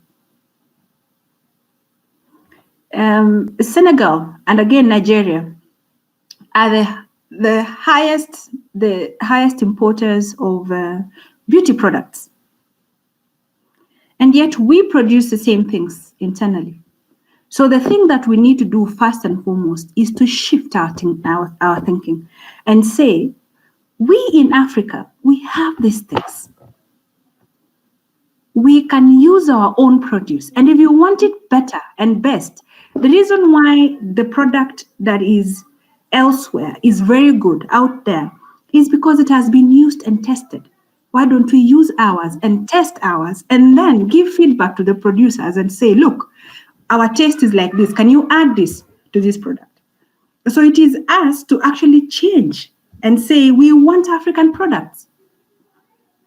We want to assemble things here. We want, so that even when we sell, can we sell value-added products? That way, when we give out our, Ethiopia has the best, that question is from Ethiopia. Ethiopia has the best coffee in the world. It has the best coffee. I know Kenya also has the best coffee. Can you imagine the value that you add, that you put when you add value to that coffee? And right now, the world is going, they actually, because of terrorism also, and economic crimes, there is a move to say that we want products, we want to know where it is produced, and we want to reduce the chains, the value chain. If you have a product in Africa, in country A, and you take it to China for processing, and then the mid-processed one is taken to Germany for final processing and everything. These days, most consumers are saying, can we reduce the number of the link from the producer, the first step, linking it to the table or linking it to use. So that gives us an advantage. The trade balance will actually shift if we start adding value to our products and being very serious about it. And this also requires regulatory changes, because you can actually say, look, we do not take out ABCD natural resource without a certain percentage of value addition. When you do that, you then employ. When you do that, you add value. And when you sell it, even if it is medium processed or value added to a certain extent, then it becomes an input to something else. Then that value has gone up, and therefore the trade balances will balance out. So that is how I see this. But it is actually the implementation. Sorry, I've gone on about it, but I'm so passionate about this because we need to use what we have. Thank you. Thank you so much. That was super deep insights. And I'm sure that question was answered comprehensively. The next question on this, I'll pose this to Mr. Dennis. Mr. Dennis, if you're available. So there's a question of having this big document, where you say it's a continental trade agreement. People should know about it, but it's so big, and even maybe in languages that are super technical. So the question is, how can we make the African Continental Free Trade Agreement to be understandable to African young people? How can we present it in language that young people will understand? So that just like you have the MDGs and the SDGs, it can already become something that can go viral. Mr. Dennis, are you there?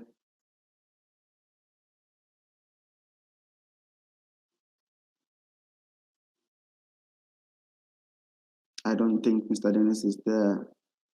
Okay.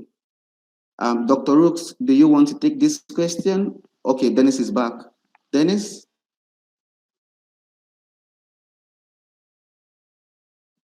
Please unmute yourself. We really don't have a lot of time. Okay. You can hear me? Yes, please. Thank you.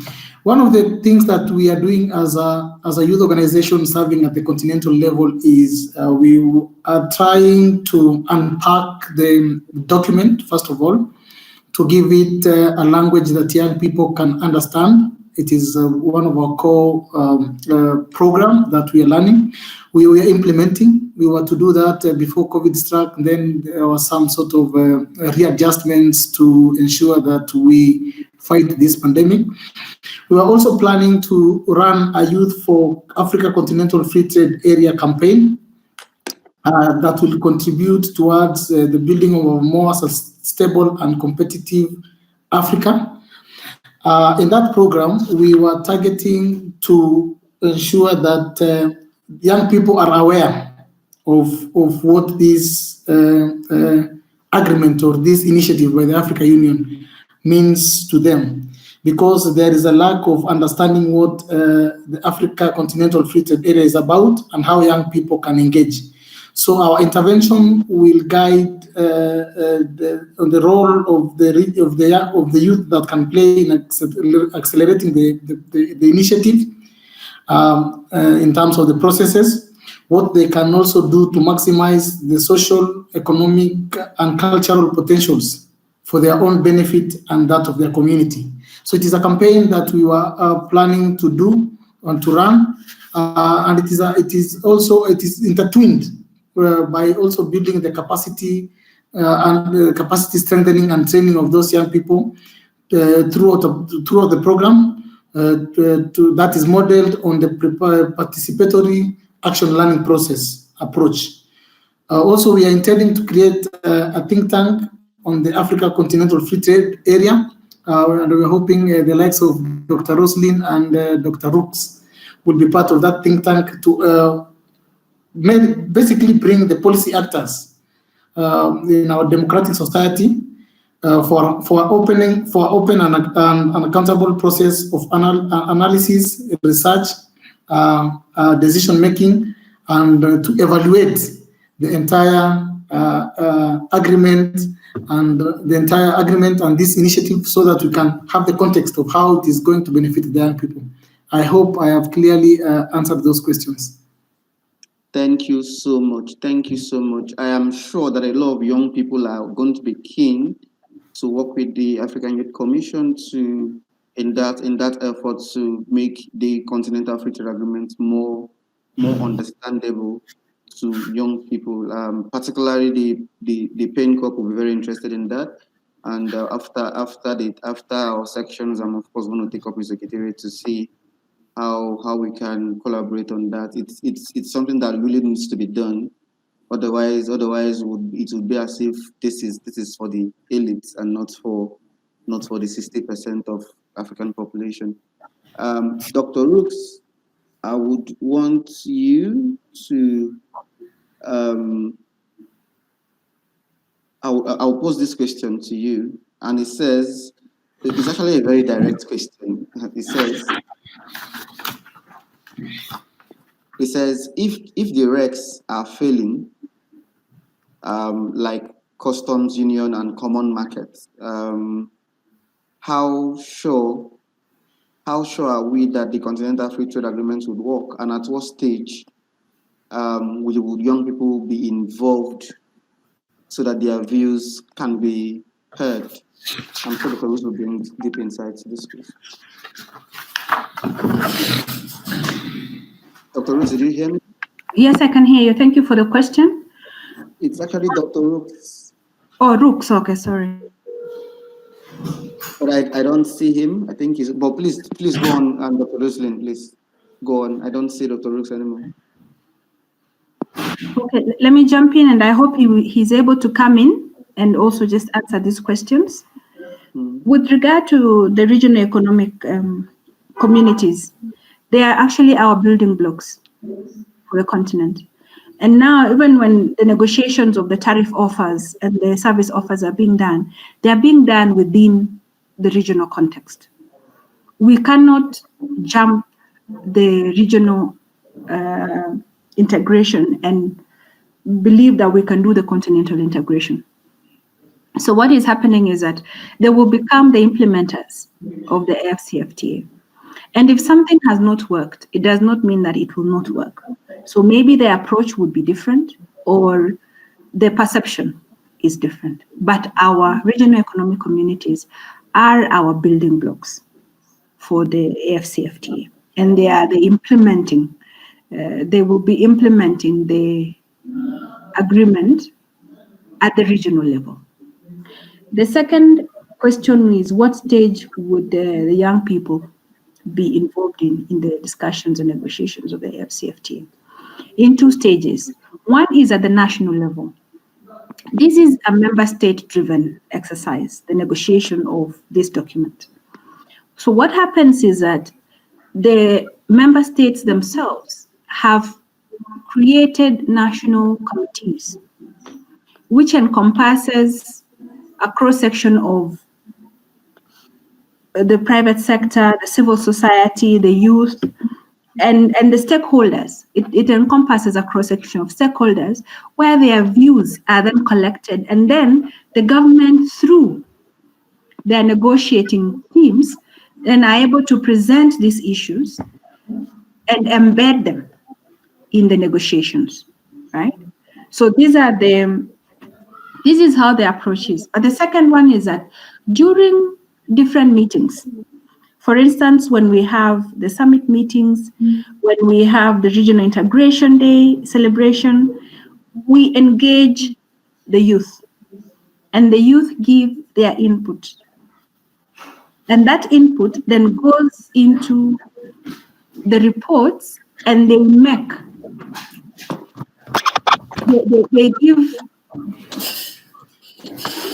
give an input into the document at the level at which that document is, particularly on the implementation nexus itself, because the document is already negotiated. And what is being negotiated now are the rules that are going to be used to access the markets. So I don't know whether I've been able to capture, although this was not my question, but I'm happy to have been able to answer. But Dr. Rooks is here, please. Yes, I can see that he's back. Dr. Rooks? Yes, I'm sorry, I lost connection for a bit. I didn't quite get the question, but I think from Rosalind's comments, I think I can sort of guess what the question would have been. And I think in terms of what role or where do the youth fit in, I think for me, the critical thing here is young women and men. Please, I think the rhetoric of fit us in shouldn't be what we keep hearing. You are in. I agree and I acknowledge that more can be done, but you are in because you're already doing fantastic things. And I think, Ekene, you would agree that you've been at different fora where I keep hammering this message. Young people, despite the challenges they face in terms of limited policy, financial, technical, human resources, have overcome and are performing exceedingly well. I didn't want to mention names of young people that lost their lives in COVID, for instance. Just because one has to be sensitive to some of these things. But within this discussion, a young person who started M-Pesa was mentioned. In the area of peace and security, I can give numerous examples from literally every country on the continent. Nowhere in those cases did a government come and say, young man or young woman, take this space. No. I think the critical thing, and Dennis, I'll be really happy to hear more about your work in bringing down the Fcfta to understandable format. And I can assure you that the Youth for Peace Africa program within the African Union Commission will be glad and look forward to partner with you on this because it's very important. What I think should be the case is young people themselves should interrogate what the Afcfta means and how they can take advantage of the numerous opportunities that exist within that framework. Like Rosalind said, it is an agreement that has been reached, and this is a government, it's an intergovernmental process. That's not to say it shouldn't and didn't include young people, but that's done. I think the critical thing now is how can we ensure young people understand it? How can we ensure that young people can work within the framework? How can we ensure that young people get the support they require? And again, this is not about government. This is about peer-to-peer collaboration. This is about leveraging comparative advantages of youth and youth networks. This is about exploiting or using relationships built with development partners.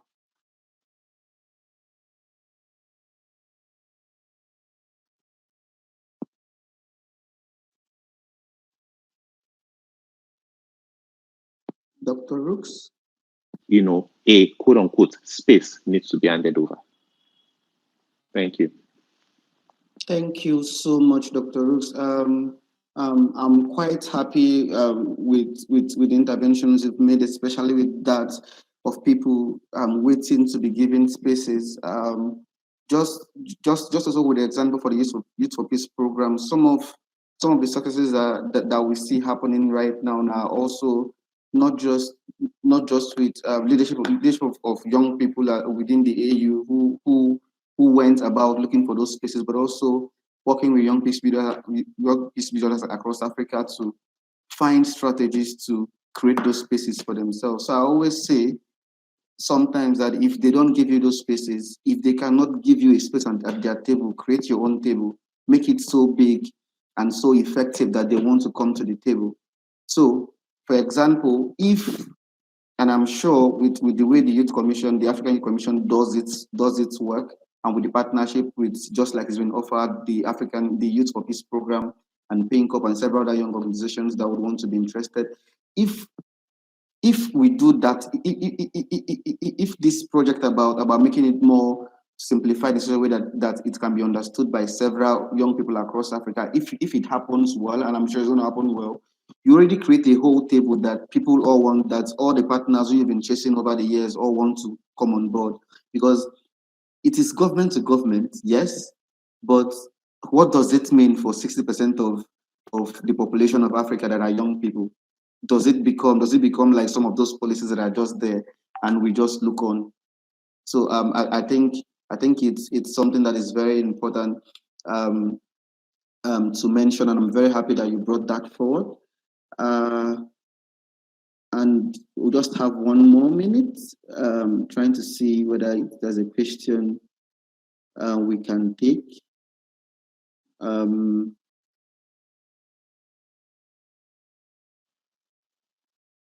Okay. The other question, but it's already around unemployment, and it's saying that it's the biggest challenge facing youth in Africa. Yes, how can young people leverage the Continental Free Trade Agreement to create jobs on the continent? I am happy with any of Dr. Roslyn, Dr. Rooks, or Mr. Dennis taking this, and then we wrap up. Unemployment is the biggest challenge facing youth in Africa. How can the youth leverage the Continental Free Trade Agreement to create jobs on the continent? Ekene, if I may, I'll just ask a question. Can an entrepreneur be deemed to be jobless? The Afcfta has given young people an opportunity where they can come with their innovation, and we've gone through a few fields where this can happen. I don't want to rehash, but unemployment, as far as I'm concerned, is often seen as a government issue. Government isn't providing enough jobs. This Afcfta is providing a platform for innovation, for youth businesses, for youth startups. Let's take that opportunity, is what I would say. Thank you so much. Dr. Roslyn, any final words? Yes. Thank you. We have been given an opportunity as Africa. We have spoken as one voice. Let us create one market. We should work towards moving away from the fragmented markets that we work under towards a one market. This one market will actually address the question of unemployment that we're talking about, because it gives us room to supply the whole continent with our innovative products, with our innovative and excellent service. Let us take advantage of it. As Dr. Rooks has said, this is a tool. It cannot work. It's not a panacea. It cannot work if it is not implemented. And who implements it?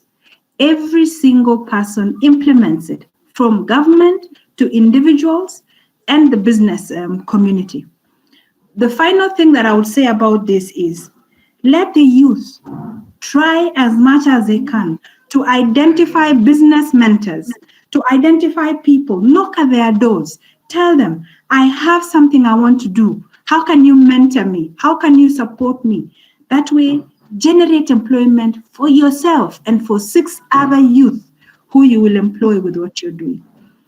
We move away from saying government should create employment. Let us be the creators of employment by taking advantage of the opportunities that we've been given. And also, there are financial institutions, there are financial supports that governments are giving to the youth and to SMEs.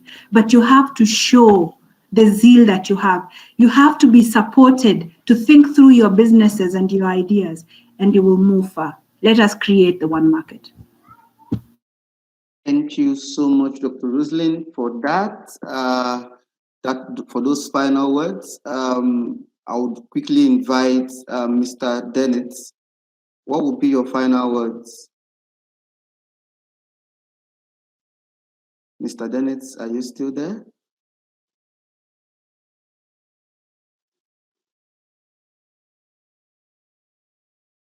Mr. Dennis?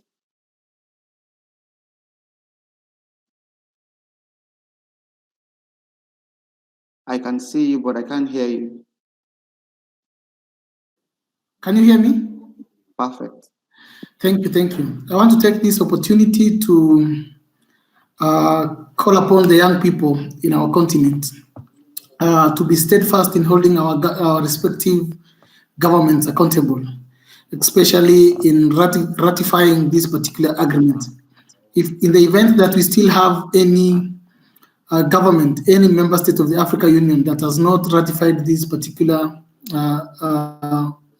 initiative, let's be steadfast in demanding accountability in terms of implementing this particular initiative. Let us be organized and also take an opportunity to unpack this document, because as it has been explained by our experts here, the benefits are coming down to us, the young people, in terms of job opportunities, in terms of exposure, in terms of even creating a peer review as entrepreneurs in the context of the African continent. So I'm calling on the young people, let us be organized, let us be steadfast in championing this particular program, let us be very supportive of it, and sure in the next coming years, we are going to reap the fruit of the African Continental Free Trade Agreement or trade area. Also, I want to take this opportunity to also thank the IPSS for being a very valuable partner in ensuring that we have meaningful youth engagement, both at the national, sub-regional, and at the continental level, in influencing policies, in influencing decisions. IPSS has given us, the young people, through the African Youth Commission, a space at the table, and we are very grateful for that, and we're hoping to continue engaging together as we move the African Union agenda forward. Thank you very much. Thank you so much, Mr. Dennett, who is the Commissioner for Peace and Security at the African Youth Commission, for those final intervention. And to wrap it up, I want to invite Dr. Rooks to give us his closing statement and final words of way forward. Dr. Rooks, over to you.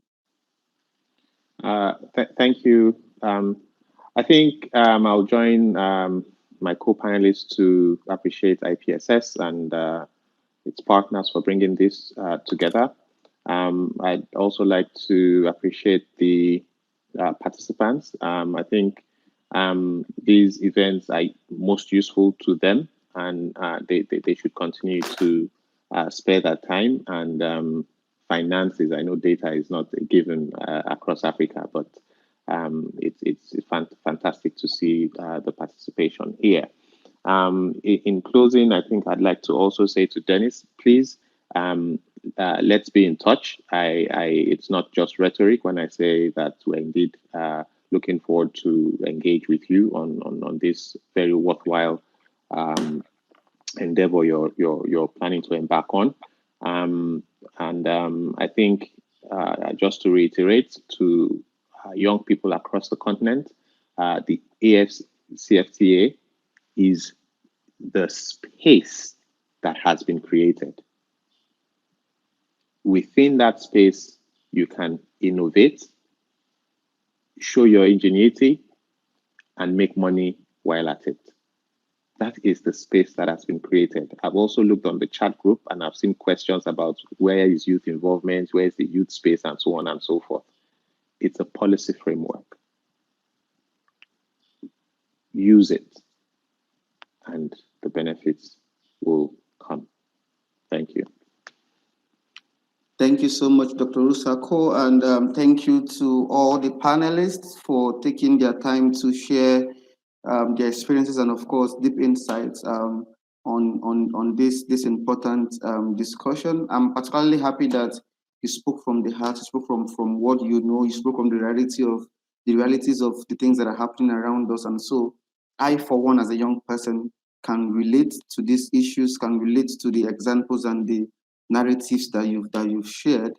And I want to once more, and I'm sure several other young people who are on this discussion, who are onto this discussion, would of course agree on that and must have learned a lot of things as a way going forward.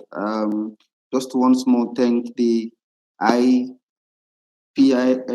for this invitation and for making this space available for young people, and also encourage them to make it much more available and to do much more in opening these spaces for discussions, intergenerational discussions like this, to foster not just knowledge sharing and transfer, but also build capacity for young people to keep contributing meaningfully to the Africa we want. And to thank everyone, Moses, Bizu from Ethiopia, Letty, and everyone who sent in questions. You made the discussion worthwhile. Thank you very much. Over to you, General Moderator.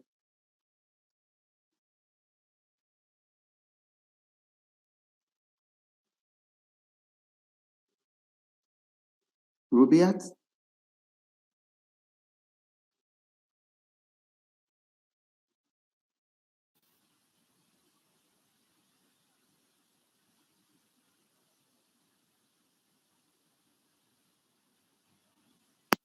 I can. Can you hear me? Yeah, sure. Oh, okay. Great. Thank you very much for moderating the first session. We now have come to the end of the first round of the discussion. We will now have a 1 hour of lunch break. We will meet again at 1 and proceed with the next session. But during this 1 hour, we will have a video that we will air, might be of interest to all our participants. So enjoy your lunch and we'll meet after 1 hour. Thank you very much.